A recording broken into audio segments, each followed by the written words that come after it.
তিনিচুকীয়া বৰমেচাই কঁঠালগুৰিত ৰাতি বিহু চাবলৈ আহিছিলোঁ আমি লগতে আপোনালোকেও দেখুৱালোঁ অনাগত দিনত এই বিহুখনে আৰু উৎসাহিত লাভ কৰোঁ অনাগত দিনত ভাল হওক ইয়াতকৈ আৰু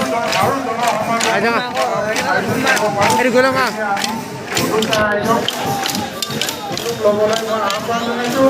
আৰু অসম মহানগৰ তৰফৰ পৰা সকলো বিহুবলীয়া ৰাইজৰ লগতে অনুষ্ঠানসমূহৰ যিবিলাক অনুষ্ঠানৰ স্বেচ্ছাসেৱী সংগঠনৰ প্ৰতিনিধি তেখেতসকলৈ পুনৰবাৰ ৰঙালী বিহুৰ শুভেচ্ছা জ্ঞাপন কৰি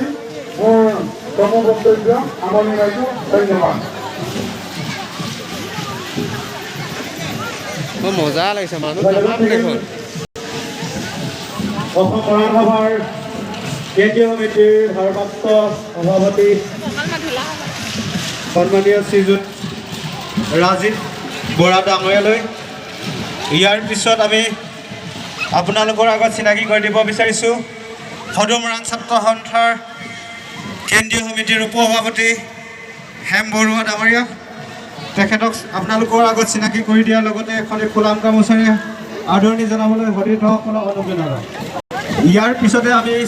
আপোনালোকৰ আগত চিনাকি কৰি দিব বিচাৰিছোঁ সদৌ মৰাণ ছাত্ৰ সন্থা কেন্দ্ৰীয় সমিতিৰ তথ্য প্ৰযুক্তিৰ সম্পাদক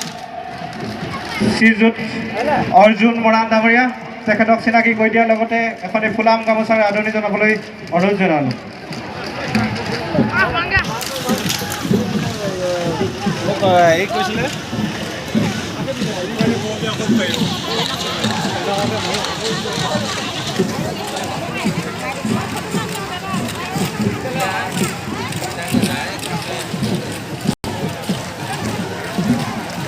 ইয়াৰ পিছতে আমি বক্তব্য ৰাখিবলৈ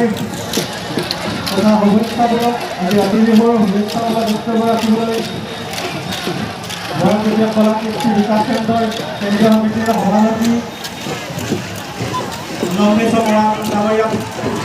চমুকৈ বক্তব্য ৰাখিবলৈ অনুৰোধ জনালোঁ